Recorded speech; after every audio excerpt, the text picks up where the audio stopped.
invite and the opportunity to speak and share our vision. And on this note, on behalf of His Excellency Vice President Kashim Shettima, I hereby declare this dialogue.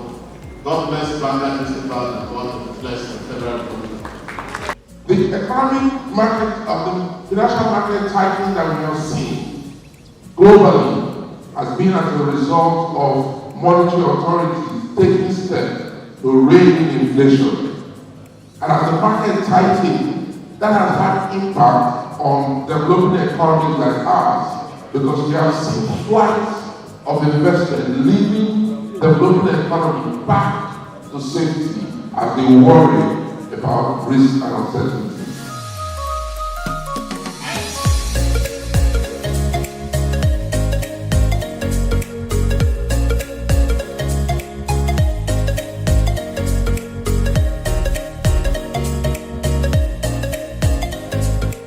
I see what the government is doing, trying to find the money which to run the government, which to maintain people's welfare, to transform this infrastructure.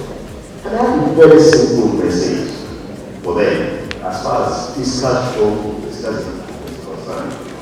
That the major lesson coming from the global uncertainty is that the age when you can rely on GDP or income to generate the resources you need to run government is in the past. So Nigeria is Africa, I think around about 3 or 4 in the world. I've never heard any in Africa, I've never heard any government official acknowledge that Nigeria has gone down. Not one. And that's a major selling point for us. That are the largest economy in Africa. We went down through our own fault because of our exchange rate and then we value everything around balance. As we are here now, if the dollar falls, it affects all of us. But let's think transform the money, whether put your money in assets who you think we appreciate, maybe it's in cash, in naira, naturally falls. And that's why everybody across the world. And when they send dollars, everybody keep buying. Who market people don't need dollars, but they have to keep their value at the same time.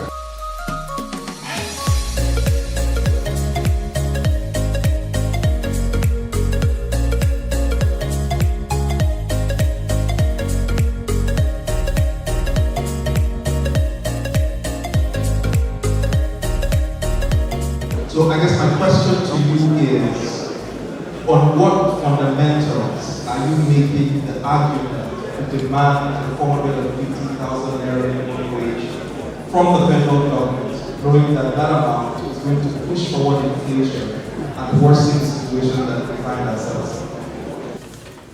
The fact that you have so much devalued your naira that it doesn't have weight again should not make us not defeat. Go to work and come back. No worker, including those in this hall today, goes to work and back without spending 2,000 a day. In a month, it's 60,000. Now check all these things, and see whether a worker, if it's any 650,000 proposed, whether he will have 1 naira savings. We deliberately didn't put communications. We deliberately didn't put tight. We assume that a worker doesn't have parents in our calculation. That is what brought us to where we are today on the issue. And on the premise that it creates inflation, I disagree with you. Because inflation is already here with us. And it is real wage that generates economy. Because when workers earn, they purchase. When you increase the purchasing power of workers, the economy will grow. You have proper productivity. So it's not the right way. I'm sure Dr. I am challenging you on that as time goes on. So very quickly, I'd just like to ask Mr. Rewind this very important question on the fact that the Egyptians who seem to have a similar problem like ours, and they raised basis points by 600. And what has happened essentially, even after raising hands, is that they've attracted a lot of portfolio investments into Egypt. We have done the same thing, obviously, in Nigeria by raising rates. But in the last quarter, there was a report yesterday, I think it was on the Business Day newspapers, that said, on average, Nigeria lost about $26 billion the last quarter on capitals exiting Nigeria. What are the Egyptians getting right that we are getting wrong? Very interesting question. May I bring you back to the theme of this conversation, which says reforms in the era of global economic uncertainty. The reality is that it is not global economic uncertainty, there is also global political uncertainty. You must look at economic policy in the context of both economic issues and political issues. Egypt is strategically located. Egypt is critical to what is happening in Palestine and Gaza. Therefore, if Egypt is raising money, and I think $8.5 billion was given to Egypt by the United Arab Emirates, the IMF also put some money in there. The Saudis put some money in there. And they also devalue their currency, increase interest rates to bring it into a equilibrium. The question is that, can Nigeria attract money from the UAE, from Saudi Arabia? The reason why the UAE took money into Egypt is that confine whatever radicalized people are to Egypt rather than them coming into Dubai or Abu Dhabi. So there is strategic interest in ensuring that there's peace and stability in the UAE by confining that crisis to Palestine and Egypt. So that is one. And in global geopolitical terms, we have what they call vital interests, strategic interests, and others. As far as Nigeria is concerned, Nigeria has to look inwards to see how it can improve its own economic destiny. Right? And I think I made some comments about it. You have a lot of how do you optimize the use of your resources so you can have returns to your people that are of good quality. And therefore, comparing Egypt to Nigeria or South Africa, it's a different thing altogether. You could see that the White House yesterday, we wrote to the Kenyan president, was welcome as one of the Kenya has a inflation rate of something like almost 6%. Kenya has done a lot of things, more or less IT, digital capital in Africa right now. So what it means is that you have to optimize the use of the resources within, right, make yourself competitive, globally competitive in all respects. Right?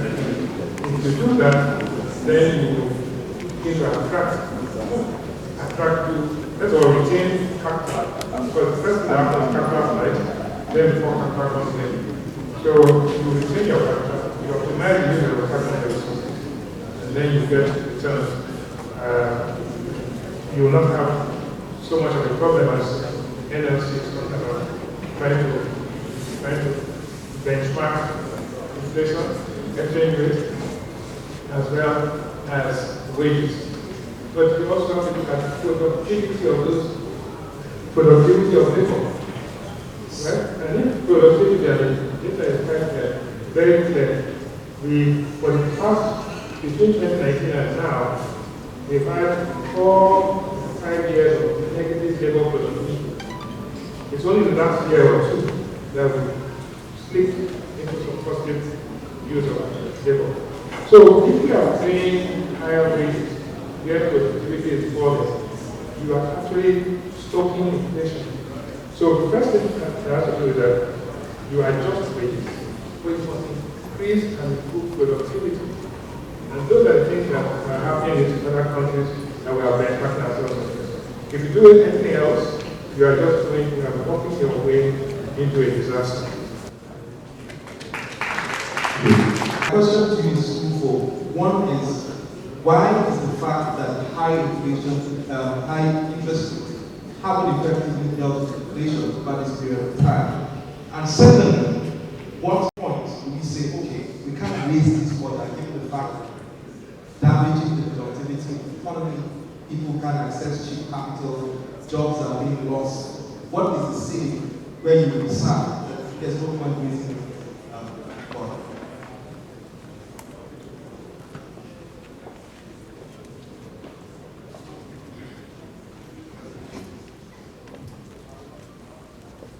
Thank you very much for that question. I mean, you answered the question, more or less, and I will piggyback on some of the great minds have spoken already. When you have inflation, inflation has many causes and many parts. One part of inflation is the monetary policy or monetary, we call it economy. I need to take that down. But there are other issues that need to be addressed that I think the government is also trying to address. And I mentioned a few of those in my comments earlier. There are structural issues. We have issues with insecurities of food producing areas. All of these contributes to inflation. And we have other structural issues that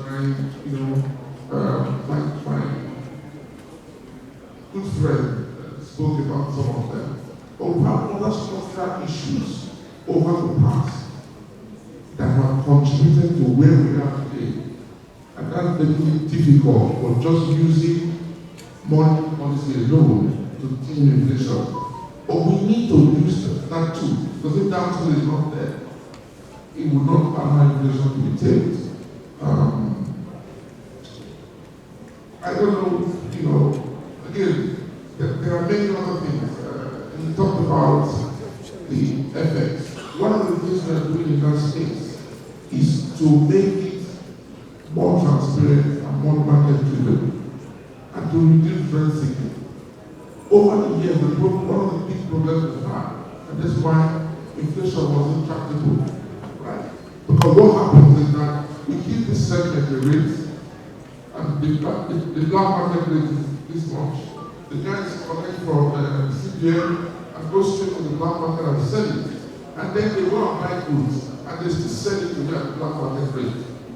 So all they are doing is making supernatural or supernormal profit with no benefit to the general public. Because what ends up happening is that the general public is being punished twice. Because if we give these multiple rates, all you're seeing is that it is not benefiting the public. And number two, also what you find is that but what you find is that the economy is running, and the economy and other people who are looking inward into the economy are saying, what rate are we going to really operate? So they're not going to bring their money in. Because they feel that one, there is unfair competition, two, there is not so much uncertainty, which is what we have been talking about, and it keeps them away.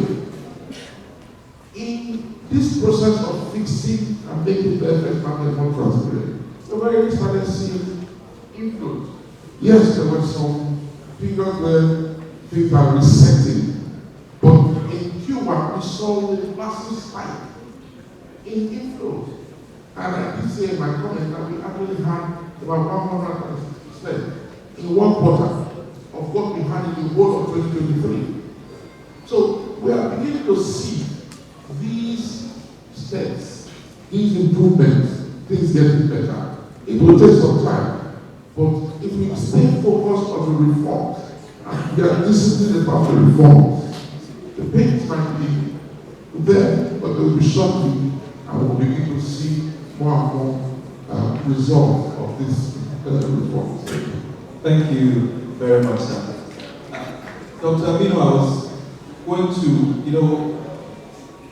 I don't know if it's the police or the EFCC that are arresting your members different parts of the country.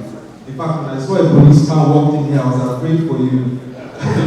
Just recently. But maybe I just ask you something simple to say, what kind of relationship do you think that these your operators can have with the CBN that is less hostile, that is more transparent, and that can be more beneficial to the economy? Once you answer, Dr. Teriba will take it from here. Thank you very much for this important question, because it's all about collaboration in turbulence and also risks and uncertainty. One of the major things regulators look at is stakeholder engagement. However, our experiences over time with stakeholders and security agencies is generalization of stigmatization. Most of the time, if you really change are being addressed as the people that are causing volatility in the market. The exchange rate of Naira is bad, not because of the demand of dollar. But the exchange rate of Naira is bad because of the unearned income that is pursuing them. This is the fact that we always try and avoid where the regulators and the security agencies we put the blame on an ant and leave the elephant in the house. The elephant in the house is corruption, not the religion. So it's good to make that clear. If you really change Association of Really Change Operators of Nigeria, AFCON is the umbrella body of all the licensed religions. Our sector has seen serious policy inhibiting. In 2014, just an exchange that is not a money deposit taker. You increase the capital from 10 million to like 5 million. And now you are doing the same thing through microfinance. That is a bank, a money deposit taker. Their capital base is 200 million naira.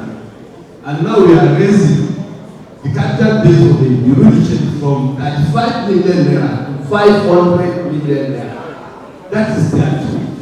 Tier 1 to 2 billion. Is highly against global standard.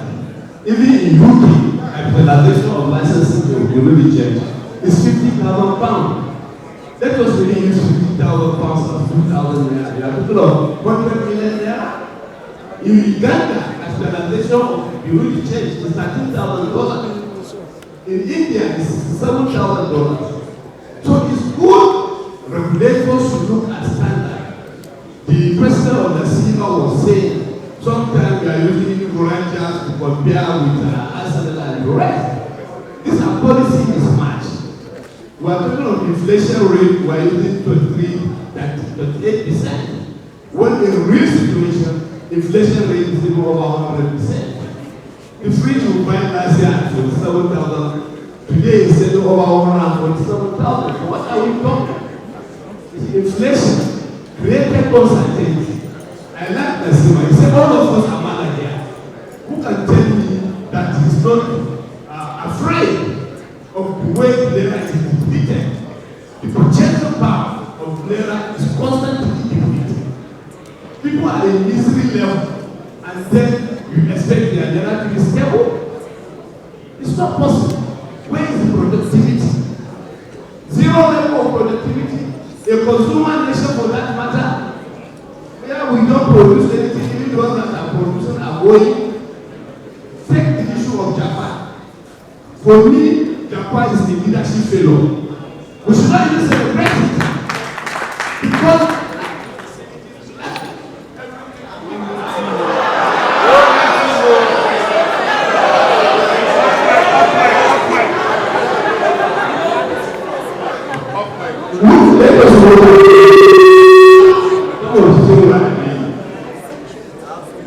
so engagement, collaboration is important.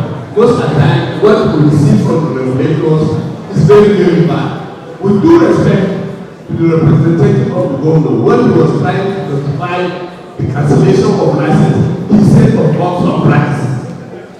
The exchequer of UK cannot be a public forum come out here and say Framlex is doing money laundering. So we need to defend our currency because it's the oxygen of our country. A lot of things are going on, inflation is there, we need to change the conversation. That is another thing when you are facing uncertainty. Let's change the conversation. Our brother here, the president of the SEMA, have said so many things on how we are going to change the conversation. We should move from economic theories always and adopt some certain practical happening in the economy. We are willing to work with the central bank, with the security agency. We had meeting. There was one meeting we went. 95% of the intervention, another conversation we should be asking. We do respect Professor Saliba and Menta, Dr. Luminaries. Civil is intervening billions of dollars. Out of this intervention, only 5%, above, it is up to 5%. That is going to be this sir, where is that 5% in channel 4 that was still having volatility? And yet, when there is an issue to defend, we will not be attacking the religion. How many of us are going to buy gold and say, I want to do $100, $200 transaction? They will not even look at you. That feeling, you will not even have it. So, we are not competitors. They were in a country whereby always interest is one that is used to determine a policy. Not any other country that bank is the agent of IMTSO. In India, is the Bureau General agent of IMTSO, International Money Transfer Operator. But in Nigeria, bank will say they were like grandfather of this sector. Over 90% of these diaspora remittances that we are seeing, according to the essay of the president, is externalized. It's not even coming. 90% of Nigerians should earn about 24. In fact, it's the hanging fruit. I appreciate my Dr. Deliver advocacy of selling our assets. Sir, people can all put our hands together, come to the same room, and analyze this. There is no any shortage and immediate strategy that will give us the deserved foreign exchange that will enhance our buffers like the diaspora remittances. We have unofficial statistics of 20 million Nigerians working abroad, and it's increasing. We're assisting additional NGOs, giving them opportunity to still be diverting the money, using the money for money laundering, using the money to buy weapons, and it's a new change that is forming with 1% margin that you are always saying is one that is causing the problem in Nigeria. The really change that already causing the problem. Thank you.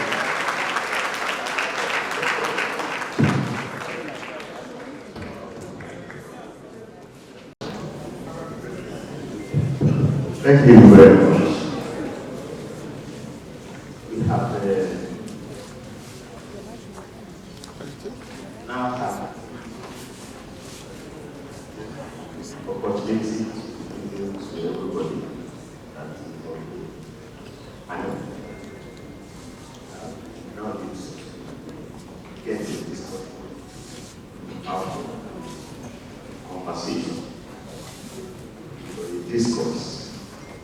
Out of the conversation from the team. I want us to recognize who is represented on the panel. We have the NLC label represented by its president. We have the Central Bank of Nigeria. We have the Rule change represented by the president of the Association of Nigeria, Guadalupe, and Labour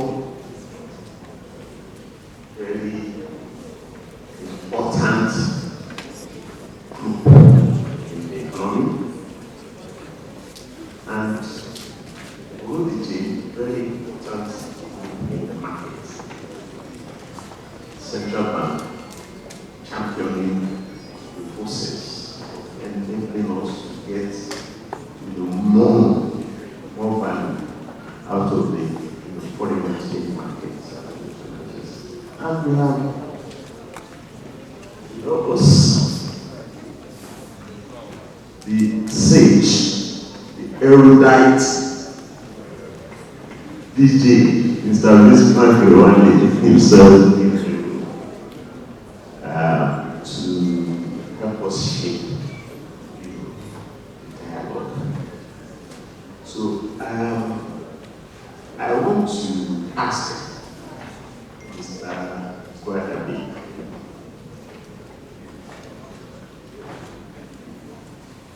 the central bank, in particular the central bank of new announcements about the amendment. I read the news this morning. New amendments, to your regulated work. I want you to briefly, let us know how you perceive these new amendments. I read issues like the prohibitive fees you were being asked to pay. I read that these have been dropped. So let me brief myself. In particular, you said that you were excluded from the market since 2021. It is this regime, etc., that has brought you back, to tell us up to the latest amendment, how you think that impacts what you do, and that impacts the outcome, of your segment of the market briefly, and then I move on to the president of the Thank you very much, sir. Like you have seen, even though I want to appreciate the management of the central bank, it's the first in history that the central bank come up with the draft guideline during this new management that we should put our inputs. So we appreciate that magnanimity because the first time it happened. Most times there are no draft inputs for public or for the subsector to put their own contribution. So the first time was to see that even though we are only given 1 week notice to put our input, it was already done. We are not able to go around and conduct our members with more input, but we appreciate that. However, our reaction to the new policies, like I've said, we are taking from 35 million to 2 billion naira policy. Imagine what thousands of percentage. So it will lead to loss of professionalism. It will lead to loss of investment. It will lead to loss of skills. These are players or operators that have been in the market since 1986. And one day you wake up and say, I have withdrawn their license, come and reapply. We felt it's not fair. What normally happens in the banking sector, in the micro bank sector, they say come and capitalize. As we speak to you, we are confused. As an existing jurisdiction, am I capitalizing or am I reapplying? I'm happy Prof. Rwanda is here. We share this terminology for me. There is a lot of confusion. 2 years was given to the banks to capitalize, so we are only given 6 months to raise 2 billion naira. Imagine Money Point, Buddha Bank. Buddha Bank wanted to release $200 million profit before the CBN stopped them. This is just a microfinance bank. And they were given 1 year, 2 years to capitalize. And then you are giving jurisdiction to 2 billion naira, 6 months to capitalize. So this is not right. We feel the CBN should review. There are so many other things in the reform. We are not against reform, sir. Even the central bank was a subject of reform. There used to be naira and kobo in Nigeria before the establishment of central bank. Reform is to put ordinance, to put sanity, transparency, and so many other things. So please, we are appealing to the Central Bank of Nigeria to review the capital to reflect standard, global standard. I've given some figures in other countries, and also the timing institution, so as we can all belong to Nigeria. If not, the reaction is that politicians will come and hijack the sector. So, I wanted you started by appreciating for some of the positive things you've done to us, okay? But then you also are saying, please don't throw out the baby with the bathwater. And that don't revoke licenses. PJ wants to. I think there's some fundamental misunderstanding. There's market structure and there's supply and demand. There are two different things. Even if the market structure is very efficient, put all the capital structure in place, if there's no supply, the price is up. So there's a fundamental issue of where are the dollars coming from. If Nigeria doesn't have the dollars, don't period. Secondly, structure. The Central Bank of Nigeria, not prior administration, were licensing road changes for themselves. That the abuse of the road change sector was mainly the work and work of the Central Bank at that time. And then later on, they will now turn around and say it's road change. So there's a lot of inconsistency and contradiction. So one, I think, is an attempt to sanitize the market, change the structure, but there's a fundamental issue. Secondly, there's a big difference between if you are fighting terrorism, you fight terrorism. If you are addressing the value of the currency, that's a different. You do not commingle the two things. If not, you are going from a simple equation to a quadratic equation.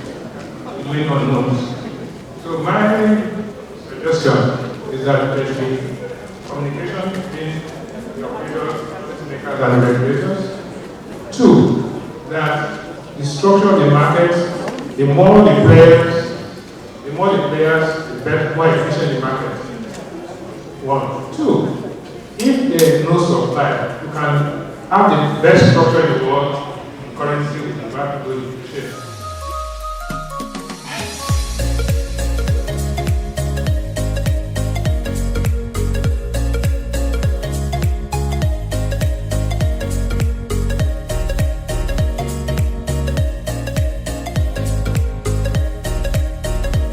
We sure hope you enjoyed this video. For more entertaining video content such as behind the scenes of music videos and movies, music concerts, premieres, interviews, and exclusive gists, subscribe now to our YouTube channel GoldmyneTV and be unleashed into a world of super excitement.